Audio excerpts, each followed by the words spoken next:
Okay.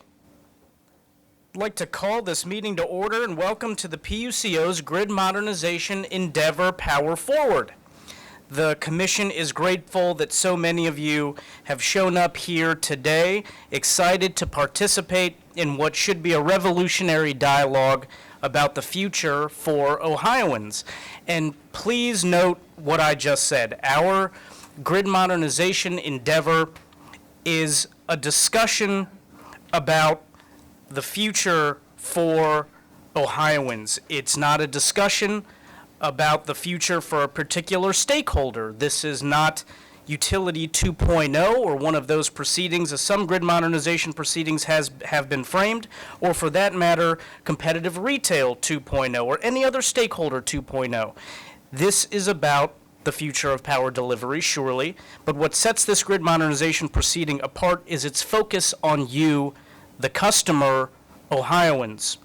Over the course of our Power Forward endeavor, you will be educated about the latest in electricity innovation, both technological and regulatory innovation. But it is not a discussion just for the sake of discussion. This is not a tour of the electricity industry's sharper image store. We will discuss innovation purely within the context of the customer. We are interested in innovation that will enhance the customer electricity experience. Hence, the two pillars upon which Power Forward is built: innovation and the concept that this innovation must enhance the customer electricity experience. We are going to begin broad, and then we are going to funnel down. Phase 1, beginning today, is entitled A Glimpse of the Future.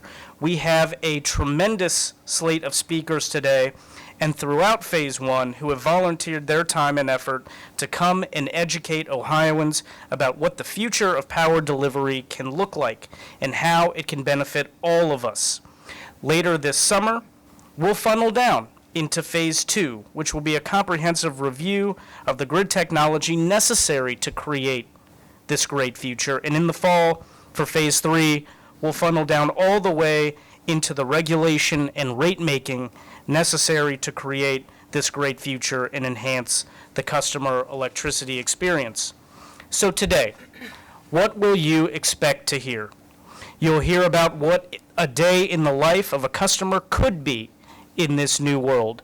You'll hear about data associated with changing customer sentiment, essentially the business case for why we're even conducting this proceeding, because so many of you are demanding more from your electricity experience.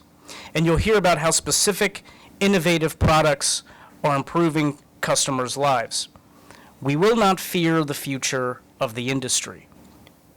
With all that it has to offer, we will embrace it, and we will chart a path to ensure that it evolves intelligently and honestly. Ladies and gentlemen, I present to you Power Forward. I'd like to introduce our commissioners to you. First and foremost, our newest commissioner, Commissioner Dan Conway, was sworn in last week. Commissioner Larry Friedemann, down here to my left, to Commissioner Conway's your right, is Commissioner Tom Johnson, and I'm going to turn things over to Vice Chair Beth Trombold, who's going to discuss some logistics, as well as introduce our first speaker. Commissioner? Thank you, Chairman Haque. So a few housekeeping matters. Am I on? Okay. Can you hear me all right back there? All right, great.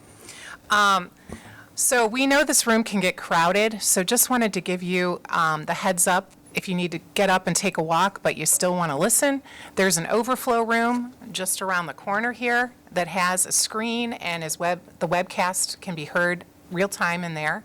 So if you'd like to use that, you can. Our webcast today is being brought to us by Ohio Government Television, OGT, courtesy of Jan Schellenberger and his crew over there. We really thank them for coming over and helping us out. Also, we enlisted Live Technologies to help us with our sound system, so we're hoping that you won't have trouble hearing, but if you do, please raise your hand, let us know, so we can make some adjustments.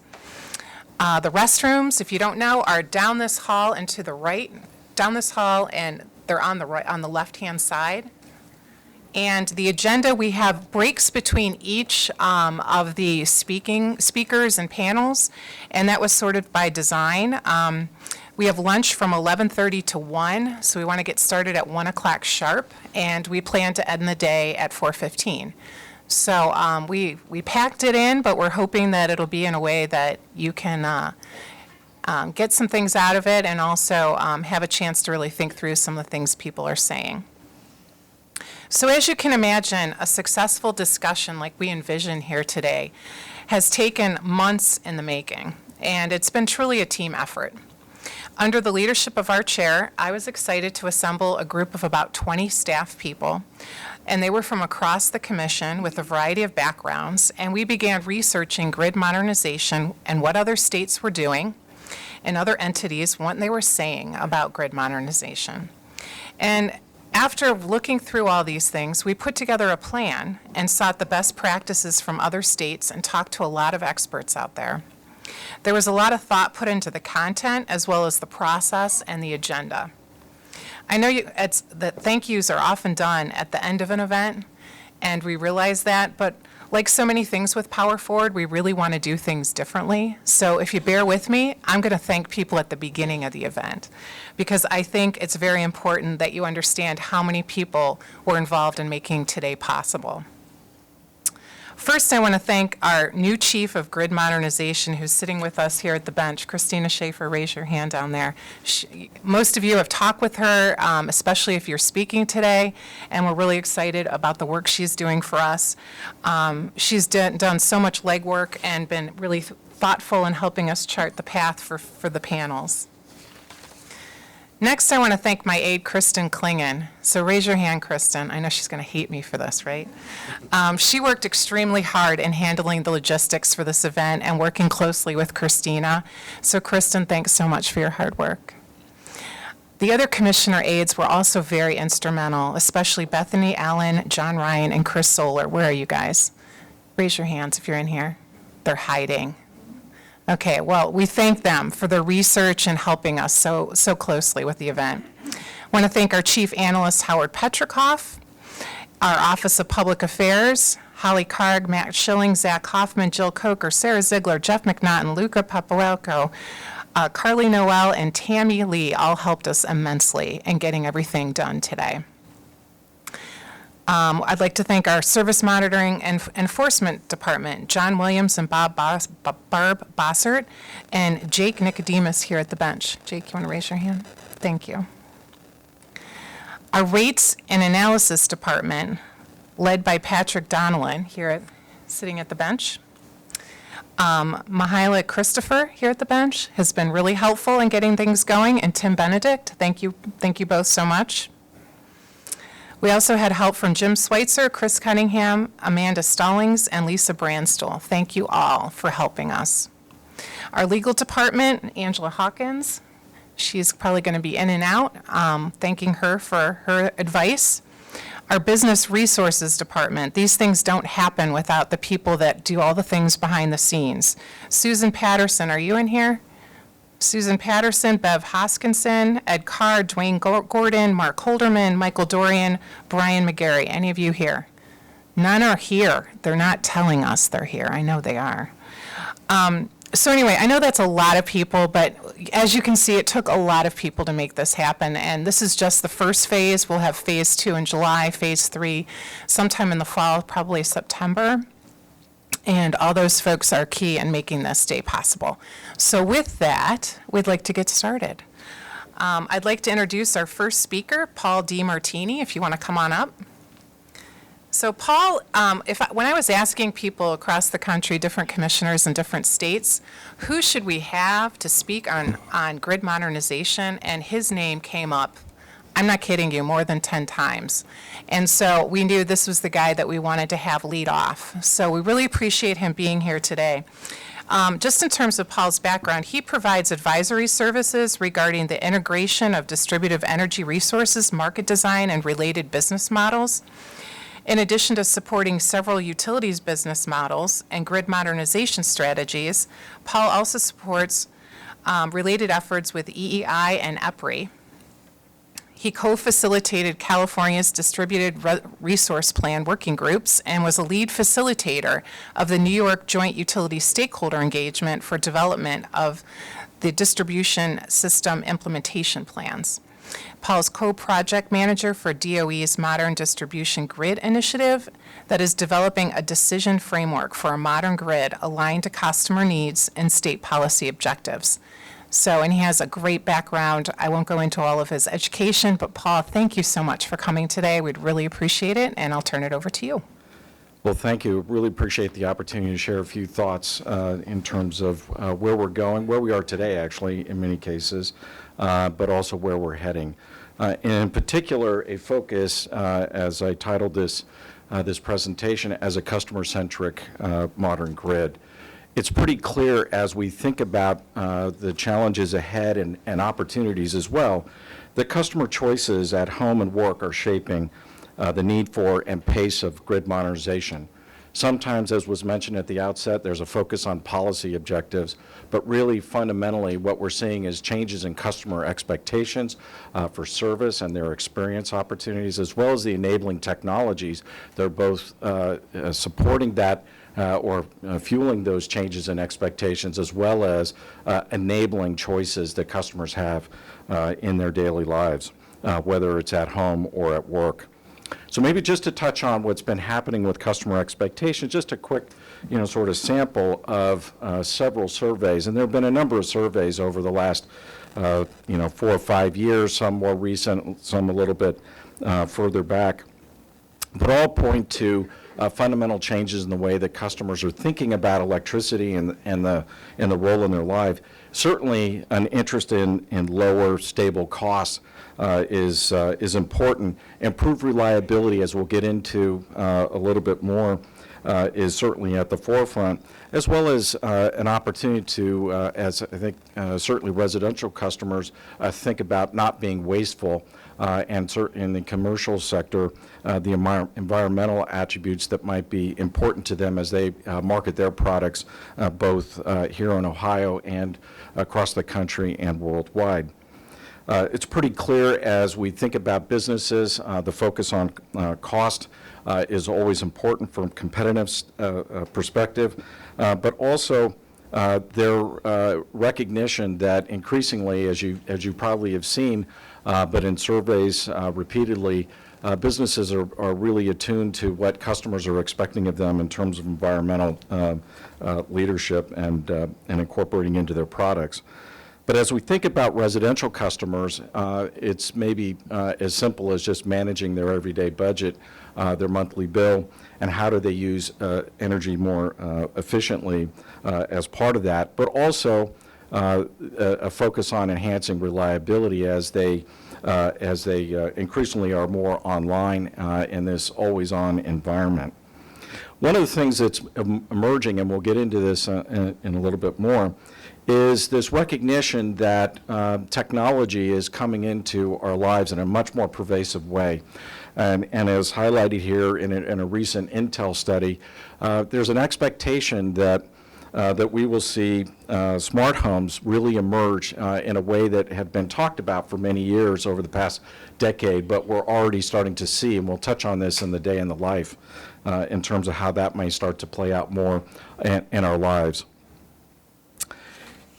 So as we think about customer expectations, it's not just what's happening in the electricity industry. Sometimes we tend to focus just what we see in surveys and customer satisfaction results that come out of surveys for the electric industry or natural gas.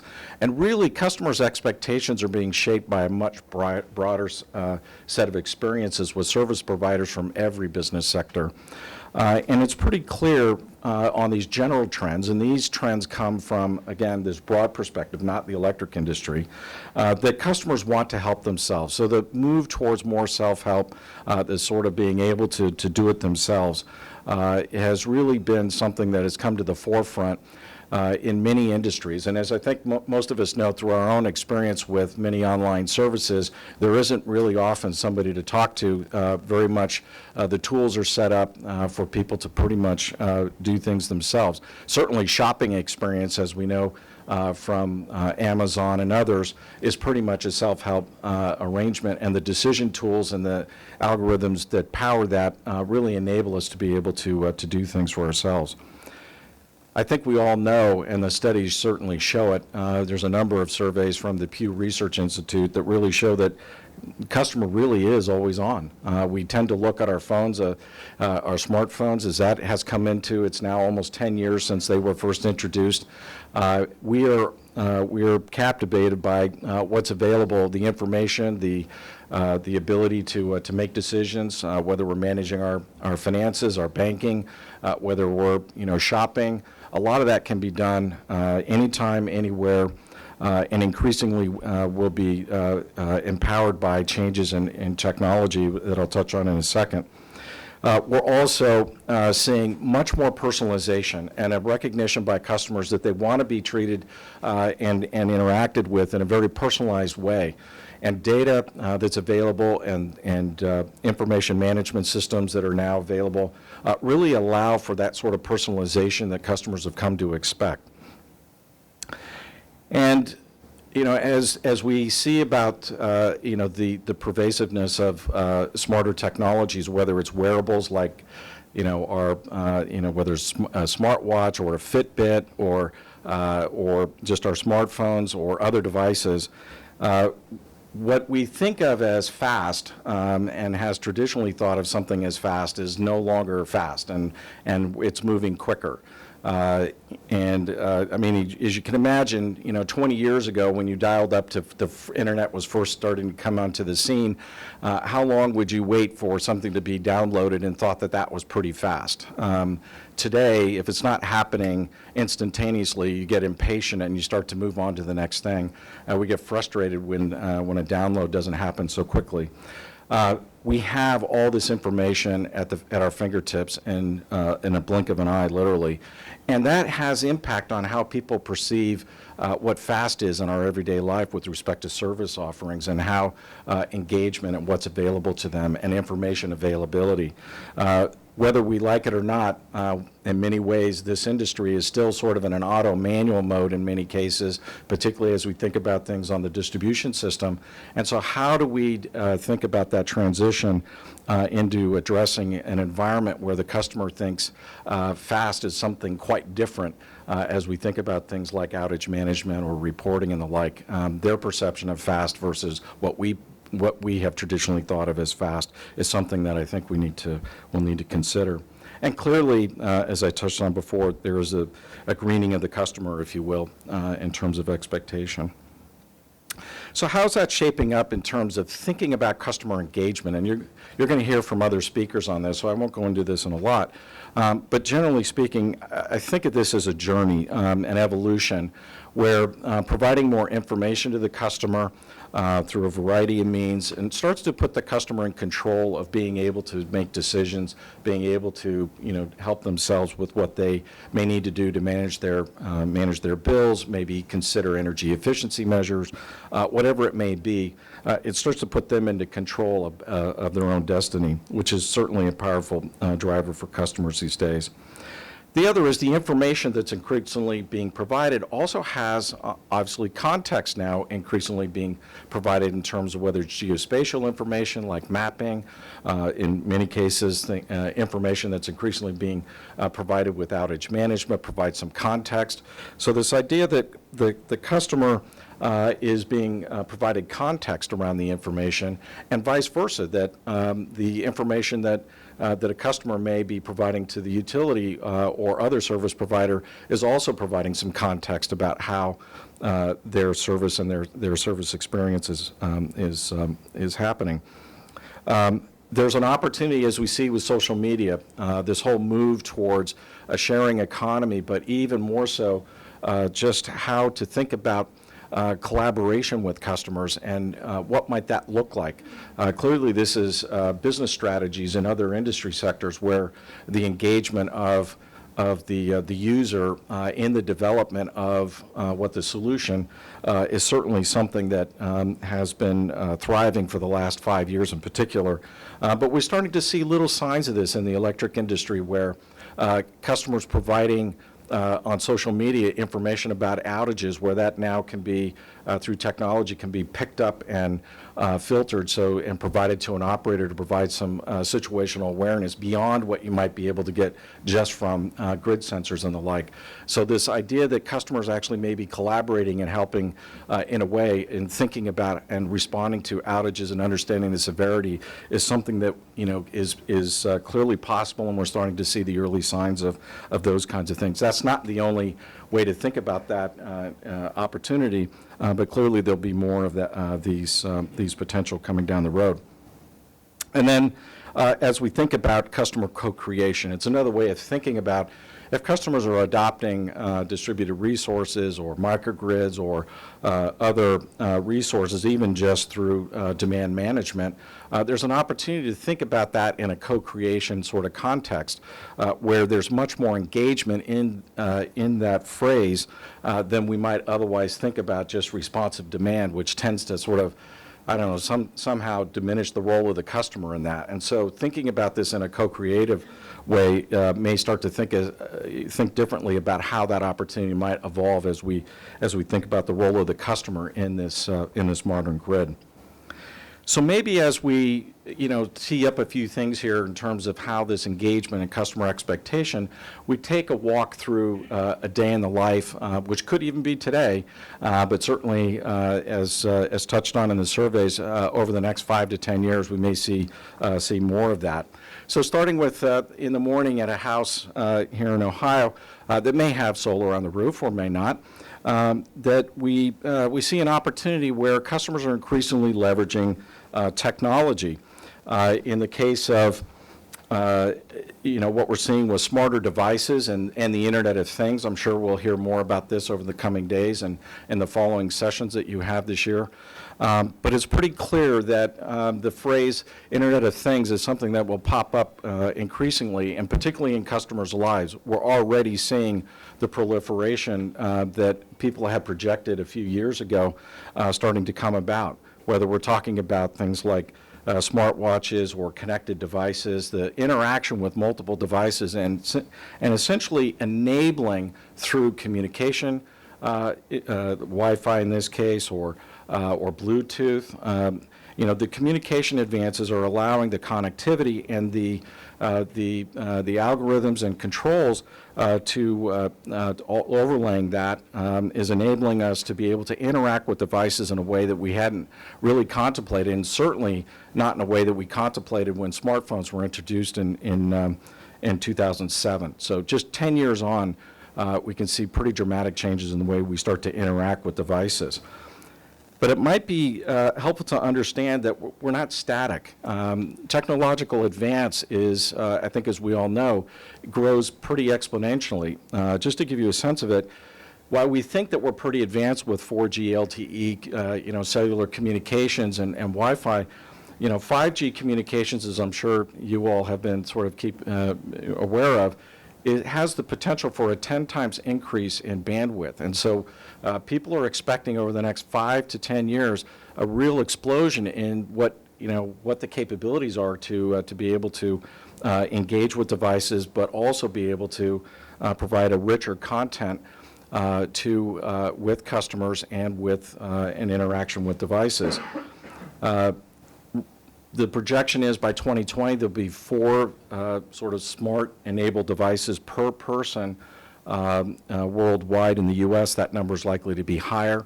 I'm sure all of us probably are familiar when you start to add up the number of phones and other things that you've got around, those numbers can be actually relatively small and could be quite much higher. But we can expect that this Internet of Things is not going away. If anything, it's going to proliferate and get much richer in terms of what that customer experience will look like. And one example of that, as we think about in customers' lives, increasingly we're seeing these personal assistants start to come in. But yes, there's a little bit of pizzazz with that, but think about what's driving that and what's powering that capability. The artificial intelligence or machine learning that is encompassed in those devices is pretty profound.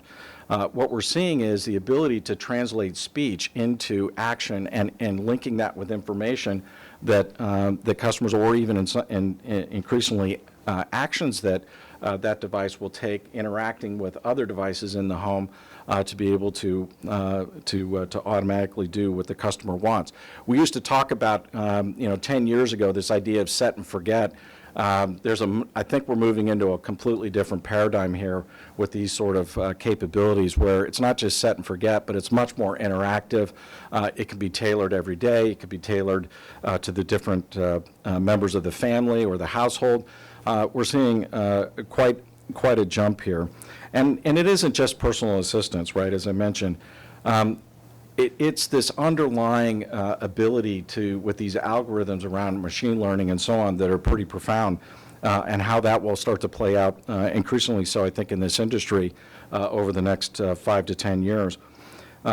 It's good to note that although we tend to focus on computing power improvements over the last 20 years or so, what may be less known is that the algorithmic efficiency, that which is driving this kind of capability, increased 30 times greater than computing efficiency over that period. So while we talk about Moore's law and the improvements there, algorithmic efficiency is actually the thing that's outstripping all of it. It's increased from the 90s into the early 2010s. By 30,000 times and is continuing. So it's those sort of changes that are really driving a lot of this. And then, of course, as we think about in our lives, starting to think more about how electric vehicles or electrification of transportation will play a role, we're at the early stage, obviously, of electric vehicles, but we're seeing a significant uptick, as you would expect, on the traditional S-curve of technology adoption. We're starting to see the kind of increases that you would anticipate on such a curve. Just year over year, most recently announced statistics on sales, a 74% increase in Q1 2017 sales over 2016. There are now 28 models of a plug-in electric vehicle available for sale in the United States. I was actually surprised. I used to pay attention a lot to this in past life, but I hadn't realized how many models were now available.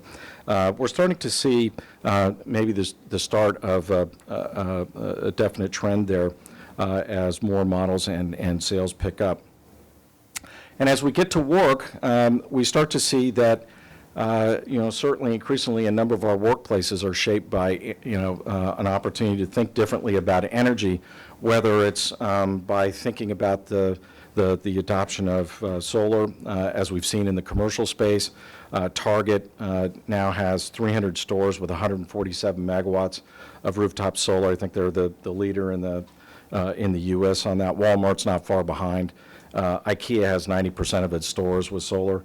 So there's this real focus. I know here in Ohio you have General Motors and others that are also looking at this. So it's a factor that's increasingly coming to play in terms of how we think about what customers are looking for and the opportunities there to manage their energy in a different way. And of course, they are also looking at how to manage their cost, not just from, say, from a solar perspective or alternative power sources, but really from an energy management. The amount of change in how companies are thinking about and the technologies available to them to manage energy has increased significantly over the last 10 years. And building energy management systems are growing at a compounded average growth rate of 16% a year, which is pretty substantial and hasn't slowed down really since we had the Great Recession, where there was a lot of interest in cutting costs. So we're seeing a tremendous opportunity here. And this is also taking advantage of the Internet of Things, only it's called the Industrial Internet of Things. And this has to do with being able to link, similarly to the home, but also in the industry and commercial sector, leveraging communications and embedded computing into devices, so to be able to be much more effective and precise in terms of how we think about managing. This also lends itself to the capability for demand response, for example, to harvest sort of the dead bandwidth on the deadband on certain systems that might be otherwise, that sort of deadband is allowed to operate within. And we've seen companies take advantage of that for providing frequency response, for example, whether it's in wastewater treatment facilities or even in commercial buildings. So there are interesting opportunities ahead as we think about taking out that last bit of efficiency, or gaining that bit of efficiency out of building systems, which obviously are the largest energy users in the U.S. And then, of course, we see an increasing interest and focus on microgrids. I mean, the Department of Defense really had a strong and does have a strong initiative around this, but certainly college campuses around the U.S. and here, commercial space. And then, of course, as we see with utility microgrids, and obviously there's an initiative here proposed. But this is something that is increasingly recognized as something that, as we look ahead, from a grid architecture standpoint, we ought to be thinking about how microgrids can be incorporated to achieve certain reliability and resilience objectives as we think maybe differently about distribution system design. We've had the same fundamental distribution design for over 100 years, largely radial systems.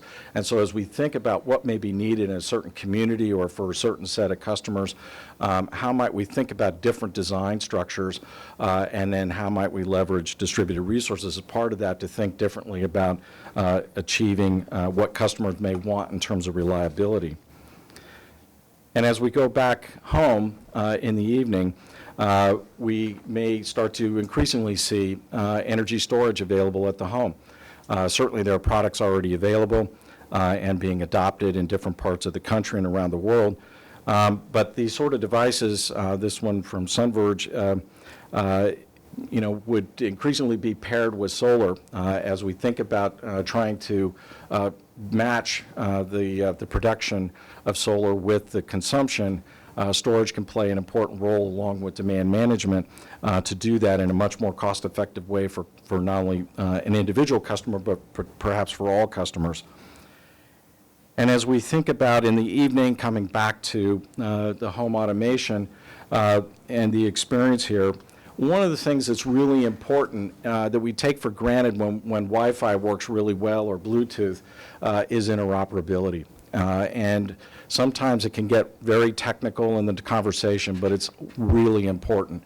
And there are emerging, standards in this industry that we should be thinking about in a grid modernization, YSUN being one, but there are others, to think about how they will play a role in providing this sort of interoperability or this seamless experience that we think about in our personal lives with most of the other kinds of things we interact with our smartphone or otherwise. And so how does that play a role, and how should we be thinking about that and encouraging it as part of a modern grid? And then just to close in the evening, if there is a storm and power does get knocked out, we are seeing increasingly, and maybe there's beyond what the storage unit was able to provide, say it was a pervasive storm, we're seeing a lot of customers focus on reliability, willing to pay extra for backup generation, whether it's stationary or portable. The numbers are actually pretty surprising. We've got now in the U.S. over 16% of homes have either a portable or a backup generator, a stationary backup generator, and that's been growing at about 6 to 7% on a compounded annual growth rate for the past decade. So reliability in this always-on world is something that's certainly important. But as we transition out of the day of the life, what's the implication for what we need to think about to enable customers from a modern grid perspective? What really is a customer-centric grid? So there's one way to think about it is this diagram I put together to kind of think about that we have this evolutionary curve, if you will, in terms of kind of sophistication, may include some distributed resources. It may include other technologies in the home that we just touched on or in the business. And so as we think about those adoption of those technologies, we really have sort of two sides of that curve. One side of the curve is the customer engagement and what they're doing and their expectations that are fueling that, and kind of their evolution in terms of how they're thinking about what they're looking for out of the experience with electricity.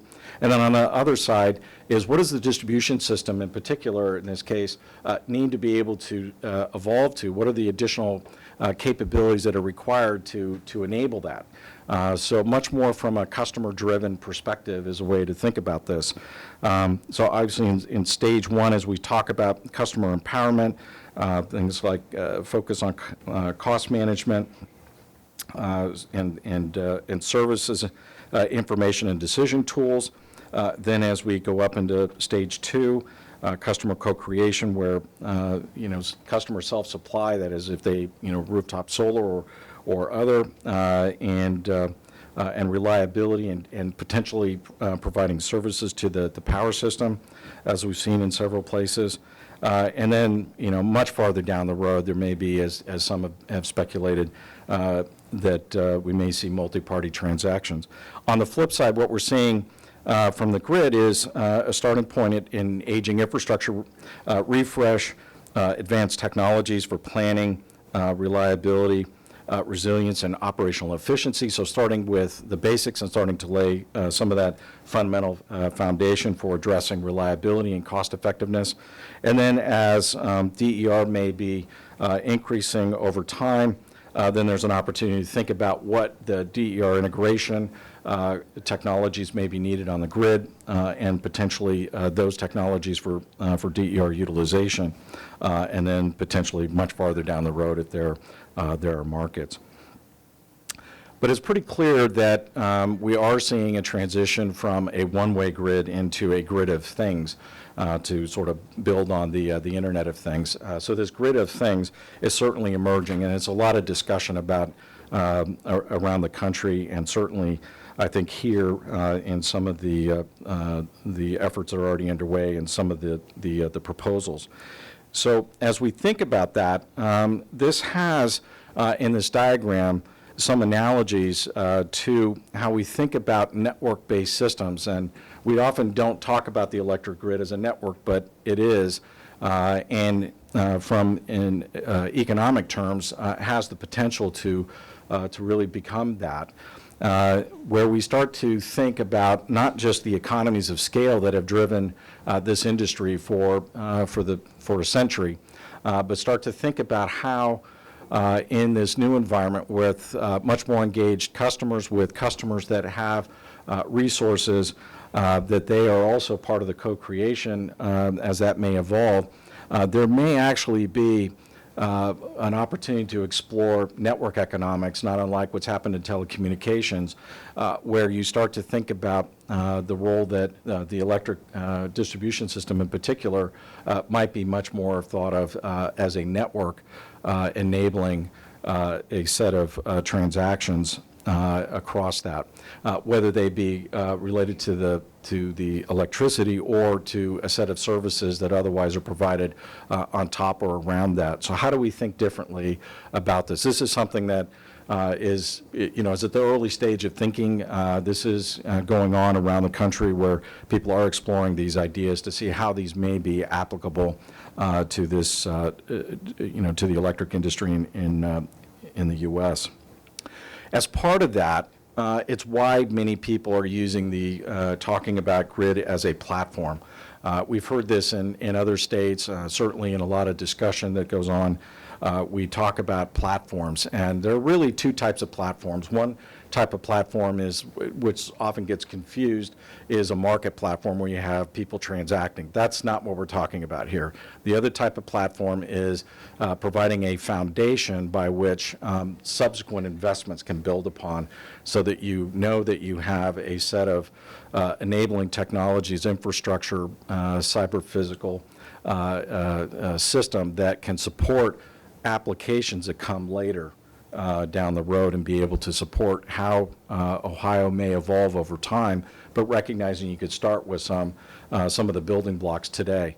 One of the challenges, obviously, is that in many cases, the distribution system, as with the rest of the grid, these are long-term investments. And so decisions made today may have a 20, a 15, a 20, or 30-year sort of bet on the future, if you will. So how do you think about making those investments in a way that you're not going to end up functionally or technologically obsolete in a few years is one of the challenges that many discuss. Thinking about platforms in this context can be quite helpful to explore.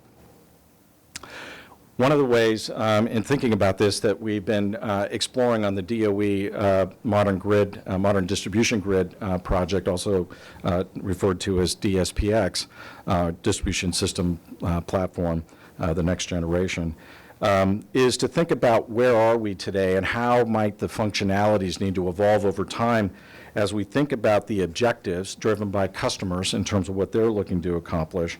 That is reliability, safety, operational efficiency. Another set of objectives driven by customers might be DER integration to the extent that they're adopting distributed resources. And then ultimately, if there's an interest in utilizing that DER for power system benefits, how might those objectives be achieved? And within that, there are three sort of categories of capabilities.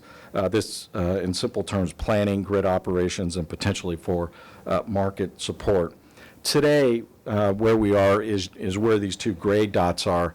What's being explored around the country is where do you want to go in terms of additional capabilities in these other sectors. So in terms of more capabilities with respect to reliability or DER integration or utilization. So and based on those objectives and the capabilities that are driven from that, then what investments might then be linked to that. So this whole start with the customer, then how does that inform what you want in terms of objectives? Those objectives drive functionality that's needed. Those functionality drive certain technology investments. So this whole line of sight from customer to the investments being made is an important consideration. This does get confusing, though, and you will see presentations over the next couple days and the balance of this month, and I'm sure you've already seen some in proposals that are discussed and things you might have read in other places around the country. There's a lot of technology. It's all very good technology that can be applied, but it's really important to understand what it is you're trying to accomplish, that link back to the customer, and then thinking about it in this sort of platform context to understand what are the foundational pieces that you could start to build upon and then be able to proportionally start to deploy over time at the pace of customer need and value for all customers. So just in closing, leave you with a couple of thoughts, and it starts with customer needs and policy, and in particular here to the chair's comments, customer needs really are the most important, and as such, grid modernization should yield net benefits for all customers. Investments should have line of sight to achieve the desired outcomes, and enhancements to this complex system should evolve in a stepwise manner to manage risk. We often talk about change as, these big steps, and I showed that three-staged evolution. The reality is that there are multiple steps to get from within a stage and from one stage to another. These are fairly large investments, as we know. There's a lot of money that's needed for aging infrastructure, refresh in the industry. And so this is an evolutionary process to achieve the revolutionary outcomes that the chair talked about. And so how do we think best about that? And this approach that we've used in a couple places, this walk, jog, run, is an opportunity to think about how you start small and build upon that and start with simpler things as opposed to trying to start with very complex things, because you're already interacting with the most complex system that we have here in the United States in terms of industrial system with the electric system. So with that, thank you.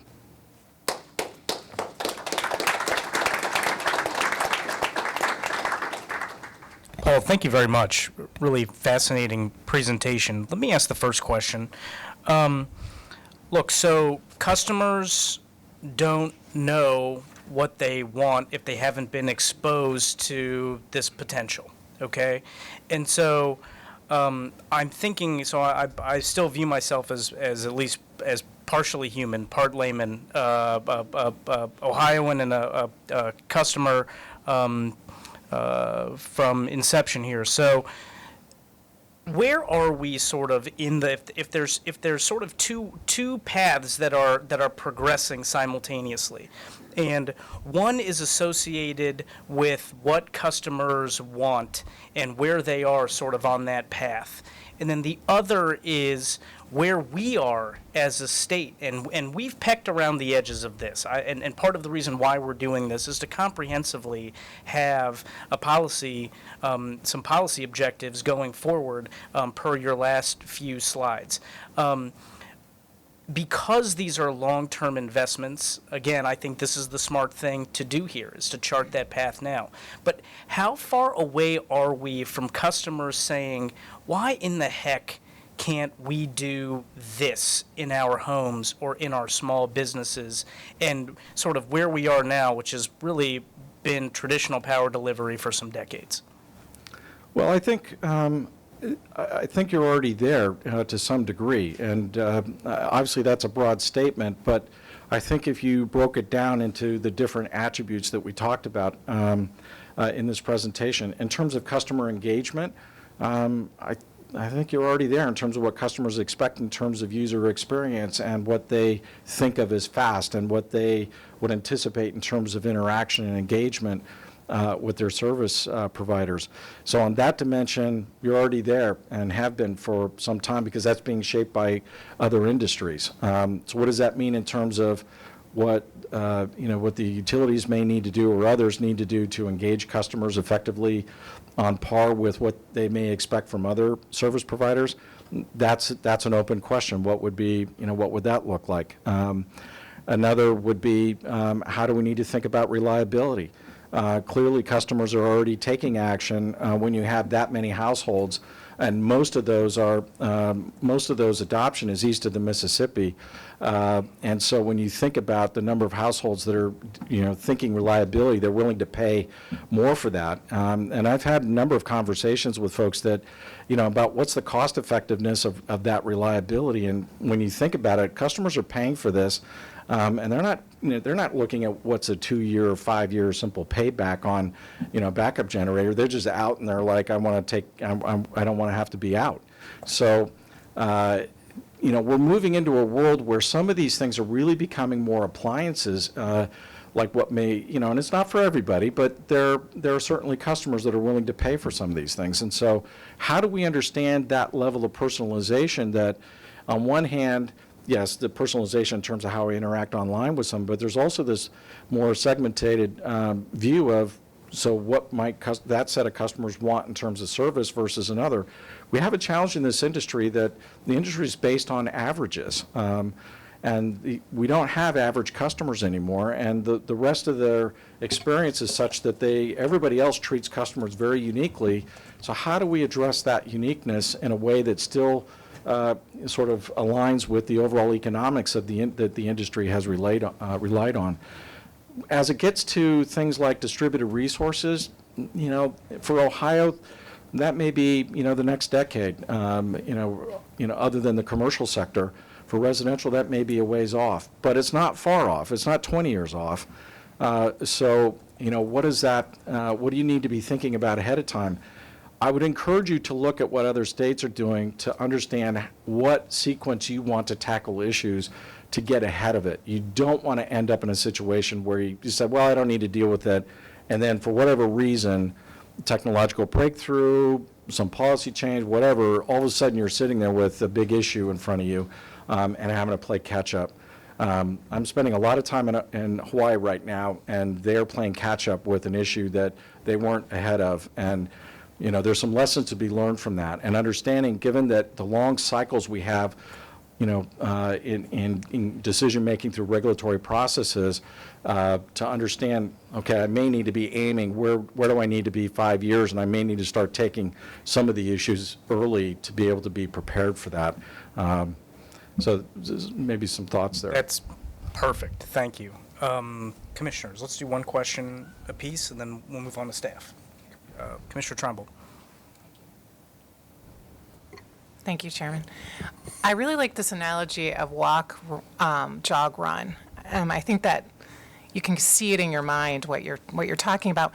Can you give us a little example? And you touched upon this in your answer before.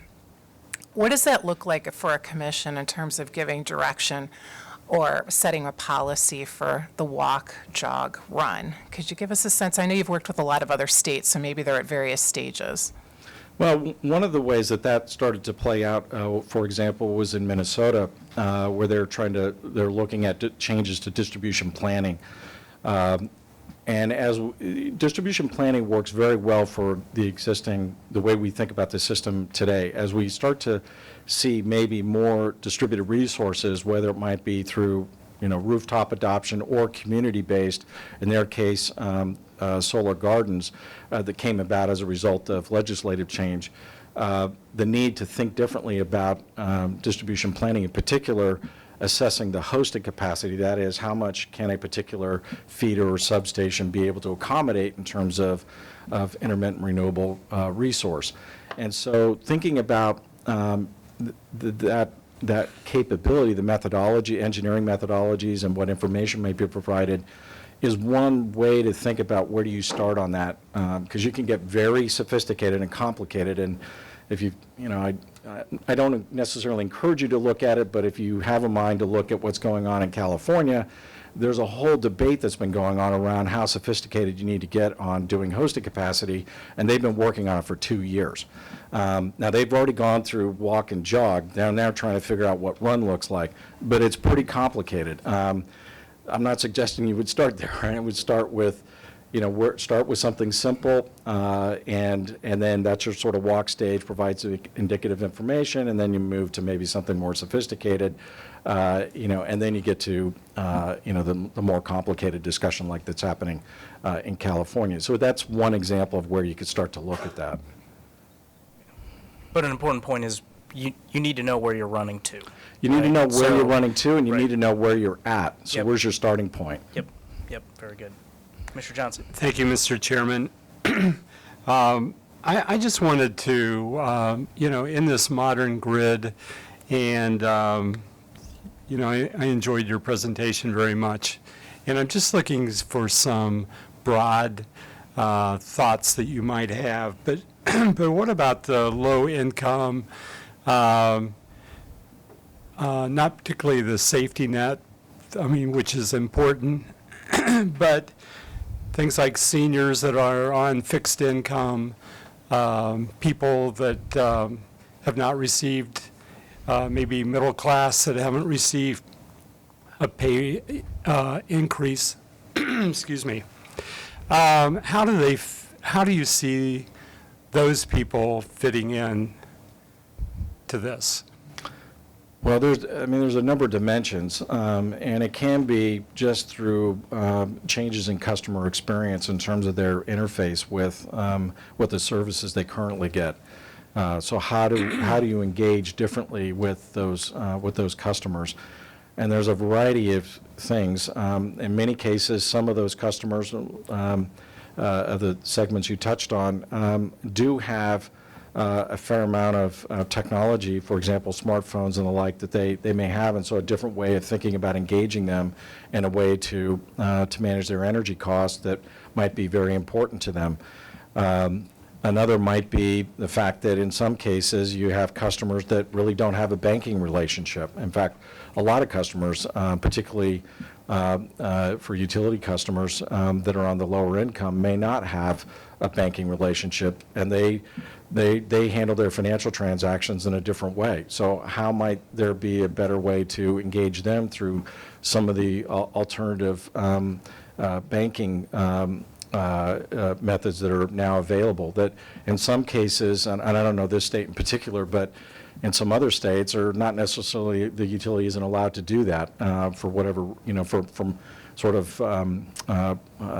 rules that have been around for 40 or 50 years. So ways to think differently about how to make yourself more accessible or make it easier for the customer to transact might be an important dimension.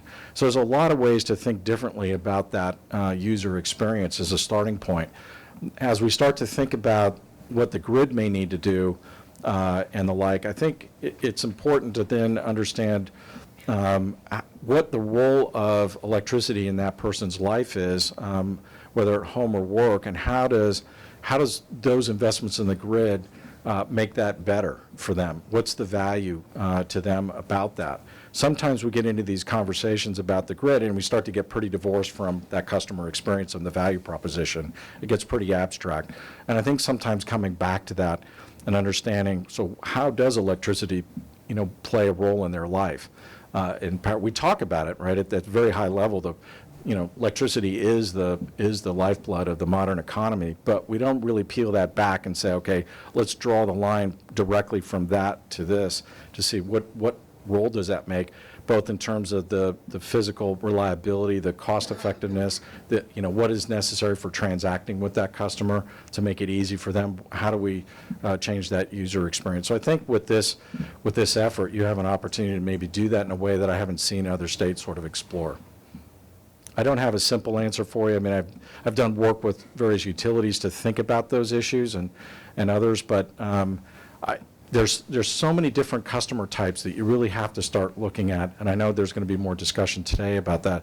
You have to really look at individual customer segmentation in a way that we haven't really quite done so much in the industry. I know some do, and some of the utilities here have been at the forefront of those kinds of thinking, but I think there's more to be done. Thank you. Commissioner Friedman. Paul, first of all, thank you very much. Very, very thought-provoking presentation. I appreciate it. You used an interesting expression early on in the presentation, and that being the role of the customer. And there's an implication to defining it as a role. It can be passive, it can be proactive. Mm-hmm. And we talked about immediacy of information, self-determination, things of that nature to enhance a customer experience.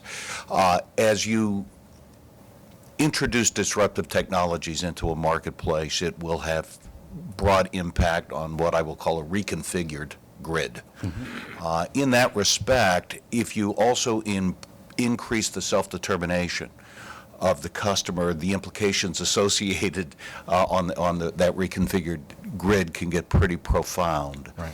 Is there any evidence that you have seen that indicates individual customers acknowledge a social responsibility beyond their own experience in terms of those implications so that they may be willing to adjust their expectations and their behavioral patterns in response to the implications that they create through that self-determination?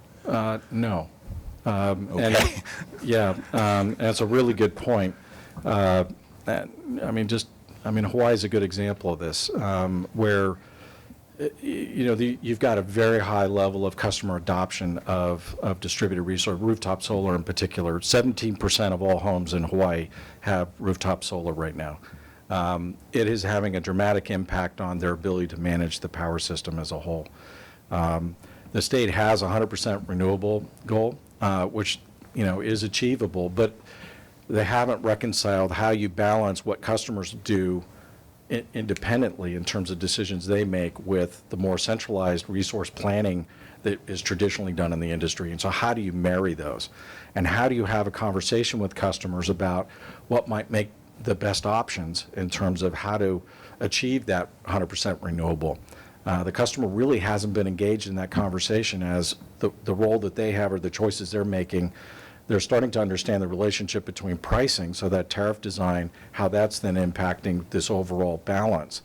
But I think it's one of the things to look at what other states are having to start to tackle this question. California is kind of following behind Hawaii in that sense in terms of this large amount of distributed resources. The projection by Southern Cal Edison in its most recent rate case is that about 45% of the peak load would be met by distributed resources in about 2025. So it's a pretty significant factor in California. You've probably heard of the duck curve. Well, that's partly driving some of that.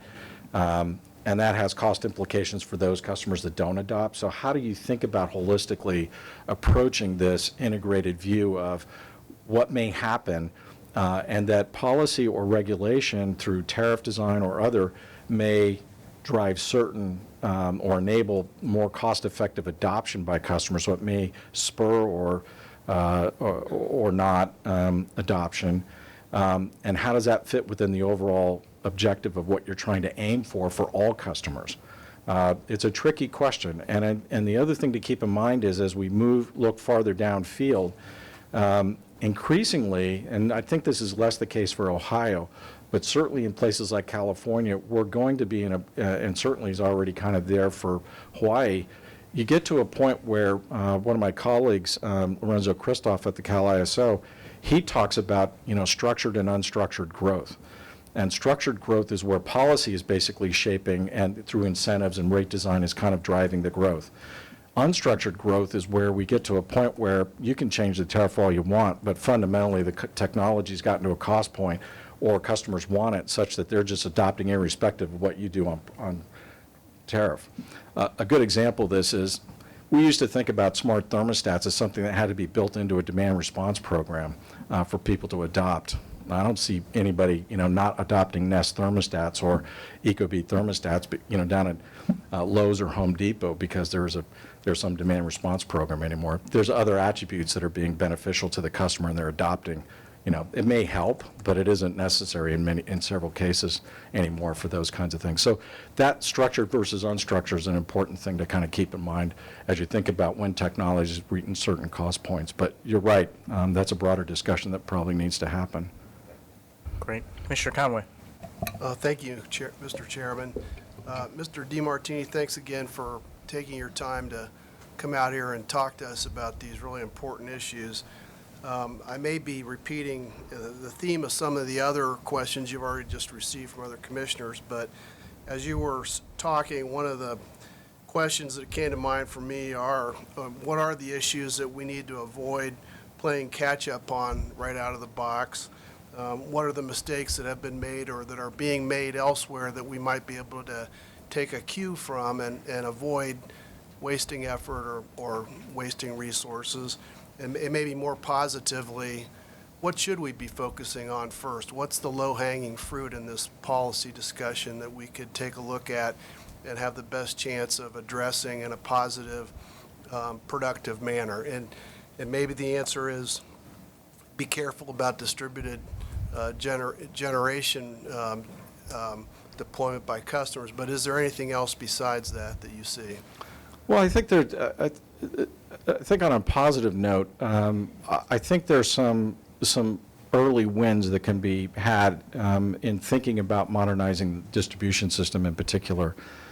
Sometimes it's overlooked, but the distribution system, unlike the transmission system, didn't have a lot of advanced technologies embedded in it, built into it over the last 20 years. It's still largely the kind of system that we would have seen 20 years ago. There's an opportunity as we think about the aging infrastructure refresh, as we look at proposals going forward for investment, to think about what is the fundamental system need to look like in terms of recognizing not just what physically is needed in terms of maybe automated switches and the like, but those automated switches to improve reliability or operational efficiency also come with it the ability to have sensors in it that provide information for outage management or better operational coordination. That capability is linked and connected by communication infrastructure. That sensing and communication and the cybersecurity dimensions that go with that, with the physical grid and some changes to the kind of equipment you use on the physical grid, really kind of provide that foundation for the future. And you get value out of it today through improved reliability, improved operational efficiency. So exploring that sort of near-term opportunity to lay that foundation for the future that then you can add on applications if there are distributed resources to integrate and the like. You will need this sort of foundation anyway. So really having that discussion around this foundation is an opportunity to think about how you can leverage investments that might already be contemplated or underway on aging infrastructure replacement to add incrementally a little bit more to be able to do some, to lay the foundation for where you want to go. Commissioner Johnson asked you a question which I would nutshell as being how do we avoid or how do we do better than creating analogous to the digital divide for the customers, the citizens of Ohio. So I take it that, I don't want to lead you too much, but what you just described was an example of how we might move forward in first steps and avoid that kind of problem where we're improving the network as a platform for a small group of, higher end customers, but rather improving it in a manner that could potentially benefit a lot of customers or most customers. Right. That sort of approach in thinking about this, what I was just describing in terms of this foundation would benefit all customers, would be the ideal. And that's what you'd want to explore in terms of what are the parameters under which, the kind of investment that would be appropriate to support that. Then you can look at more surgically, or proportionally what may be needed incrementally for certain sets of customers, and then you can always think about how you might structure the cost recovery or cost allocation for that. Thank you. Okay. Christina, do you have a question? Just touching on the DOE project, just curious, what are the deliverables, timelines, and intended audience for the Modern Distribution Grid Initiative? And is it intended to be a resource for states specifically, or? Yeah, so thank you. So just by way of background, so this effort was initiated by the California and New York commissions, and Minnesota joined in, Hawaii, and the District of Columbia. And so for the last better part of a year now, they've been, they chartered us with helping them understand a couple of things. One is, what are the functions of a modern grid? So how do we think about that with respect to this distribution system platform, as New York had called it? And so what are the functions, capabilities that might be needed? Obviously, there was a lot of orientation to being able to accomplish what they in California are looking at, but we also wanted to structure this in a way that you could sort of pick where you are in that evolution and say, well, some of these are things that I would start today. I may not need all these other functions yet, as I was highlighting in that one chart, but I know these are the things I may need if I have this customer need, or I want to accomplish certain objective, then that function sort of aligns with that. And so what we did in Volume 1, which is available, it was published at the end of January, is we looked at the state policies for those states, but we also looked at state policies for, I think it's 10 states altogether. And out of that, we identified high-level objectives that come out of that. And from there, then we start to map into what are the functions on a modern distribution grid that you would need to be able to enable those outcomes. And then, so you can start to do some mapping to that relationship. We also developed, as part of that, a taxonomy of definitions for these functions. So we could start to simplify the conversations between folks. It's obviously, there's a lot of technical things here. So how do we have a common language that we can talk about these issues and everybody can kind of understand each other, was one of the things that folks saw useful in that. The audience was intended to be regulatory and staff, and commissioners, but largely regulatory staff. It gets pretty, in the weeds, and also the industry. So we had feedback from regulatory staff on the development and industry to give us feedback on that development of Volume 1.